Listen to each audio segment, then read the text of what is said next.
In the vast, sun-baked frontier where the desert met the whispering pines of the Southwest, a lone cowboy named Colt Merriweather rode beneath a sky painted with streaks of dying orange. Colt was known across counties for his quiet nature, the way he kept to himself, and the peculiar habit of offering help even when no one asked. He had no kin, no ranch, no brand to his name, just a loyal Mustang and a steady moral compass sharpened by years of wandering. That evening, as he followed a dry creek bed in search of water, he heard something slicing through the stillness, a scream, sharp, terrified, young. His horse stiffened beneath him. Colt turned his head, listening. Another cry, not far. Without hesitation, he dug his boots into the stirrups and kicked off toward the sound, dust spiraling behind him like a comet tail. As he reached a cluster of boulders hemming the base of a ridge, he spotted two young Apache girls cornered by three bandits. The men were outlaws known in those parts, sky-blue kerchiefs marking their rogue gang. The girls, no older than 10 or 12, stood firm but frightened, clutching each other as the outlaws advanced. Colt didn't waste breath for warnings. Instead, he wheeled his Mustang around a juniper tree, dismounted in one fluid motion, and fired a warning shot that ricocheted off the rocks with a thunderous crack.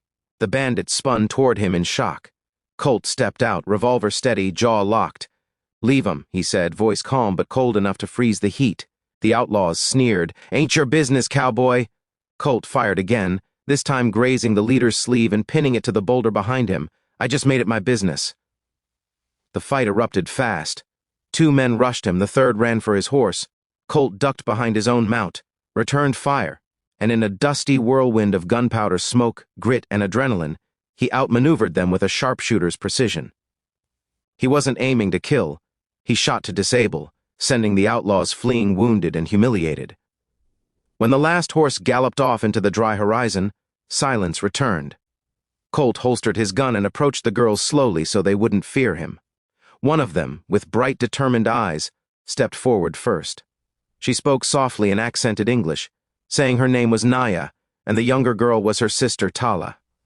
They had been gathering herbs for their healer grandmother when the outlaws spotted them. Colt nodded, keeping his voice gentle. "You're safe now, let me get you home." He helped them onto his horse and walked beside them as dusk melted into night. The journey back to their village was long and lit only by moonlight, but the girls felt no fear with Colt nearby. When they reached their people's camp, several Apache families emerged, relief washing over them like a flood. An older man recognized the cowboy from a past sighting in town and offered thanks with a deep, respectful nod.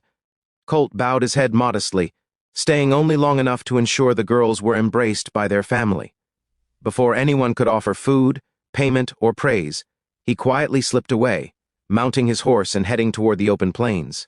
He didn't solve problems to earn glory. He did it because someone had to. But as he rode into the night, he didn't know that the story of his bravery had already begun whispering through the village like wildfire, and that by sunrise, someone important was seeking him with a reward no man ever expected. If this tale pulls you in, make sure you hit that subscribe button, because Chapter 2 brings a twist that even Colt Merriweather, the quietest cowboy on the frontier, could never have foreseen. Colt woke the next morning beneath a grove of cottonwoods beside a shallow stream, the dawn breeze carrying the scent of wild sage. He sat up, rubbed sleep from his eyes, and reached for his canteen, unaware that several riders were already approaching from the east.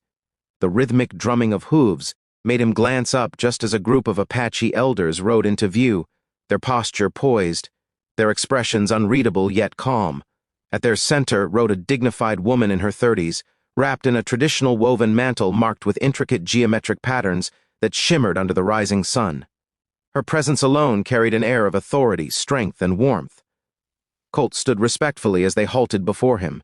The woman dismounted with graceful composure and stepped forward. "You are Colt Merriweather?" she asked. Colt tipped his hat. "Ma'am, that's right," she nodded once.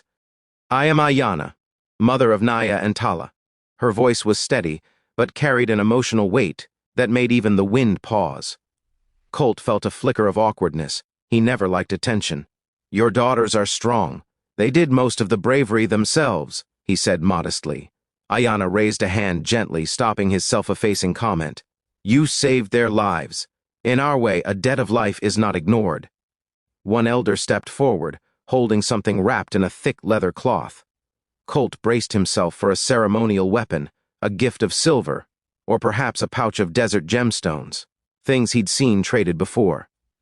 But when Ayanna unwrapped the cloth, Colt's breath caught. Inside lay not an object, but a bond. It was a hand-woven band, the kind only given in the tribe when a deep alliance or lifelong pact was formed. Ayanna explained with solemn respect that their people honored those who defended their children by making them family friend, a title that stood above stranger, above guest, and even above ally. It meant Colt would always be welcome among them, sheltered in storms, fed in harsh winters, and taken in as one of their own whenever the world's loneliness weighed heavy. Colt was stunned.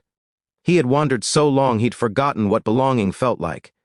He tried to refuse gently, not wanting to intrude on their culture, but Ayanna looked him in the eyes, her gaze unwavering. "A gift refused is a bond broken," she said softly, "and the bond we offer you deserves honor, not distance." Colt swallowed, the words striking deeper than he expected. He accepted the woven band, tying it around his wrist. The elders nodded approvingly. But Ayanna wasn't finished. She stepped closer, her voice lower now, more personal. "There is another part to the reward," she said. Colt blinked, confused. "Another?" Ayanna smiled subtly. "Not a possession, a purpose." She told him that the outlaws who attacked her daughters had been harassing families near the trading routes for months, and more trouble was brewing. Their people needed someone who could move freely between towns, ranches, and tribal lands, someone who could scout, warn, or ride ahead when danger lurked. Colt, with his integrity and independence, was the perfect fit. "We offer you a place with us," she said. "Not to bind your freedom, but to give it direction." The offer overwhelmed him more than any treasure could have. He had drifted across the frontier for years with no anchor, no mission, no voice calling him home. Now he was being asked to become something more. A guardian, a bridge between worlds, a shield for those who showed him nothing but gratitude and trust. He gazed down at the woven band on his wrist, feeling the weight of the moment. Slowly he lifted his head and met Ayanna's eyes. "If you'll have me," he said quietly, "I'll ride with your people." Ayanna's smile widened, not triumphant, but relieved. The elders murmured approvingly. Naya and Tala, who had been peeking out from behind one of the riders, rushed forward with bright grins, embracing Colt without hesitation. In that instant, he felt a warmth he hadn't known in years. The riders escorted Colt back to their village where a small celebration took place. No loud drums, no extravagant displays, just the warmth of shared food, laughter, and acceptance. Children gathered around him, wanting to hear how he chased off the outlaws. Elders clasped his hands, thanking him with quiet dignity. Ayanna spoke with him near the fire, teaching him the meanings of the symbols woven into the band around his wrist, explaining that it represented protection, unity, and chosen family. As the sun dipped behind the mountains and the stars crowded the sky, Colt realized something profound. He had arrived in that land as a wanderer, but he wasn't leaving as one. The next morning, as he saddled his Mustang to begin patrolling the surrounding region as their newest guardian, he glanced back at the village, his village now, and felt a rare sense of peace. The frontier was still wild, still dangerous, still unpredictable. But for the first time, Colt rode with purpose, loyalty, and a connection deeper than any reward of gold or silver could offer. And as this chapter of his life began, he didn't realize his story, and the stories of those he now protected, would become legends whispered across the West for generations. If you enjoyed this story and want more powerful Western tales like this, make sure to subscribe to the channel. Your support helps bring the next adventure to life.